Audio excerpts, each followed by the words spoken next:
रोहित और विराट को पहाड़ियों में घूमने का बहुत शौक था और इसी शौक को पूरा करने के लिए वो आज पहाड़ियों की ओर सैर करने के लिए निकले थे। बहुत मज़े मज़े से गाने गाते और सुनते हुए वो अपने रास्ते पर जा ही रहे थे कि रास्ते में ही उन्हें अपनी गाड़ी की एक ज़ोरदार ब्रेक लगानी पड़ी। जब सामने देखा तो एक आदमी खून से लथपथ ज़ख्मी हालत में सड़क पर बिलक रहा था और मदद की भीख मांग रहा था। विराट ने जल्दी से रोहित से कहा कि हमें इसकी मदद करनी चाहिए। तो रोहित ने कहा कि नहीं, शहर में अक्सर ऐसे ही लोग ढोंग रचाकर लोगों को लूट लेते हैं। अगर तुम बाहर गए तो ये कोई भी डाकू हो सकता है, हमें कुछ नुकसान ना पहुंचा दे। विराट दिल का बहुत अच्छा था। उसने कहा कि नहीं, हमें इंसानियत के नाते इस इंसान को ज़रूर देखना चाहिए। वो दोनों जल्दी से गाड़ी से निकले और सामने जाकर देखा तो वो आदमी तकरीबन मरने के करीब ही था और बहुत ज़ख्मी हालत में पड़ा हुआ था। उन दोनों ने उसे जल्दी में गाड़ी में बिठाया और साथ ही एक गवर्नमेंट हॉस्पिटल में ले गए।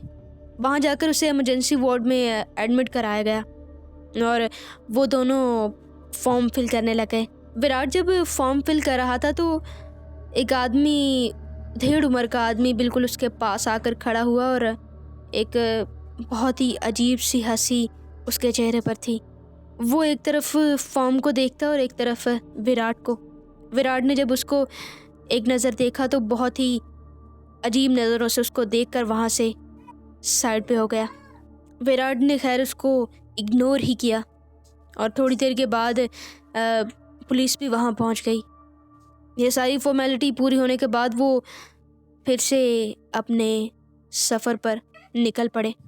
उसी सड़क पर वो जा रहे थे, लेकिन फिर से वो गाड़ी चला ही रहे थे कि एक ज़ोर से आता हुआ ट्रक उनकी गाड़ी में जा लगा और उनकी गाड़ी खाई में जाकर गिरने से थोड़ी सी बच गई।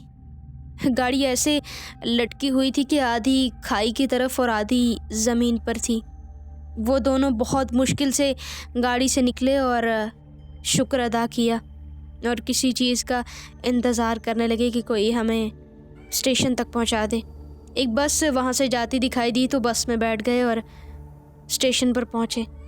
जल्दी से उन्होंने स्टेशन पर पहुंचकर टिकट ली और ट्रेन में बैठ गए। परेशानी तो बहुत थी, लेकिन उन्हें आगे भी जाना था। परेशानी तो बहुत थी, लेकिन अब वो वापस घर जाना चाहते थे। ये सब देखने के बाद वो दोनों अपनी सीट पर बैठे और विराट ट्रेन के वॉशरूम में गया। जब वो वॉशरूम में मुंह धो ही रहा था कि उसके साथ उसे दिखाई दिया एक नंबर, जिस नंबर के नीचे लिखा था, मेरी मदद करो।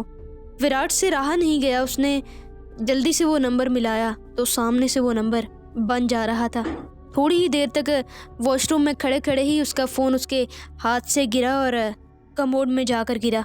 वो जल्दी से वॉशरूम से बाहर निकला और जब बाहर आकर देखा तो उसके बर्थ पर एक वो 1.5 उम्र आदमी उस तरफ मुंह किए सोया पड़ा था।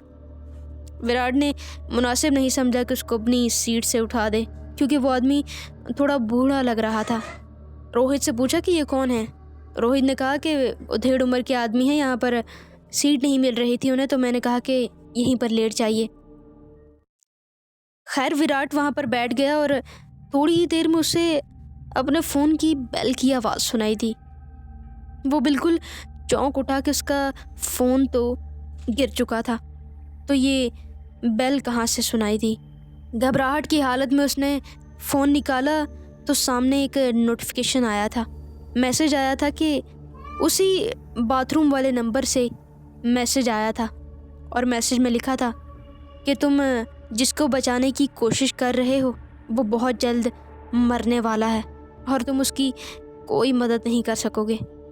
विराट को कुछ समय नहीं आया तो उसने फ़ोन ऑफ करके अपनी जेब में रख लिया।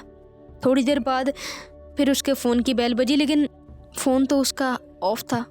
घबराते हुए उसने फिर से मोबाइल निकाला और उसी नंबर से फिर से मैसेज आया हुआ था, मैं बिल्कुल तुम्हारे करीब ही हूँ, लेकिन तुम मुझे देख नहीं पा रहे। विराट ने इधर उधर देखा तो विराट ने उसी नंबर पर दोबारा मैसेज किया कि तुम मुझसे चाहते क्या हो, कौन हो तुम। तो वो दोबारा मैसेज आया कि मैं बिल्कुल तुम्हारे सामने उस तरफ मुंह करके लेटा हुआ हूँ। इसके बाद विराट ने सारी कहानी रोहित को बताई और दोनों उस आदमी को देख नहीं पा रहे थे कि ये कौन है और ये अगर वही मोबाइल वाला हुआ तो हमें कोई नुकसान ना पहुंचा दे। और जैसे ही वो आदमी पीछे की तरफ मुंह करने लगा तो दोनों जल्दी से ट्रेन से बाहर निकल आए। और किस्मत उनकी अच्छी ये थी कि स्टेशन पर कहीं ट्रेन रुकी हुई थी। जल्दी से बाहर निकले और भीड़ भाड़ में खड़े हो गए कि वो आदमी बाहर निकलेगा। उन्हें इस बात का कुछ हौसला था कि भीड़ भाड़ के इलाके में हमें वो कुछ नहीं कह सकेगा। देखते रहे लेकिन वो आदमी बाहर नहीं आया और एक जोरदार आवाज़ के साथ ट्रेन फिर से आगे चल पड़ी। थोड़ी ही देर में स्टेशन बिल्कुल खाली, वीरान, सुनसान पड़ गया था। दोनों बहुत घबराए हुए थे और उस स्टेशन पर साथ ही एक सड़क पर खड़े होकर वो किसी गाड़ी के आ जाने का इंतज़ार कर रहे थे। वहाँ पर डरते डराते घबराते हुए उन्हें एक गाड़ी के आने की आवाज़ सुनाई थी और जब गाड़ी वहाँ पर पहुँची तो उन्होंने उनसे लिफ्ट मांगी और गाड़ी में बैठ गए। मैं हूँ सिद्रा और आप देख रहे हैं हॉरर हाउस टेप्स। कहानी को आगे बढ़ाने से पहले हमारे चैनल को सब्सक्राइब ज़रूर करें और घंटी का आइकन ज़रूर दबा दें। आपके लिए बहुत मेहनत से हम लोग वीडियोस बनाते हैं। हमारी हौसला अफजाई के लिए सब्सक्राइब और लाइक ज़रूर करें। जब वो गाड़ी में बैठते हैं तो पहले की ही तरह उन्हें एक आवाज़ आती है। एक गाड़ी पीछे से बहुत ज़्यादा स्पीड से आ रही होती है लेकिन इस बार वो उस गाड़ी से बच जाते हैं। और सबसे बड़ी बात कि ये वही रोड होता है जहाँ पर उनका पहले एक्सीडेंट हुआ था। पता नहीं क्यों लेकिन लिफ्ट देने वाले आदमी ने उन दोनों को वहाँ उतार दिया और कहा कि मैं आपको आगे नहीं लेके जा सकता। दोनों उतर तो गए लेकिन ये सोच रहे थे कि हम यहाँ से आगे या पीछे क्यों नहीं जा पा रहे, इस रास्ते में ऐसा क्या है। और थोड़ी ही देर बाद उन्हें उसी नंबर से फ़ोन आता है और सामने से मैसेज आता है कि बिल्कुल साथ ही तुम लोगों की गाड़ी खड़ी है। आप लोगों ने किसी इंसान का भला किया, इसके बदले आपको नुकसान नहीं पहुंचा सकता। अपनी गाड़ी ले जाइए और चले जाइए यहाँ से। उन्होंने अपनी गाड़ी ली और अपने रास्ते पर निकल पड़े लेकिन आइंदा उस सड़क पर वो लोग दोबारा नहीं गए।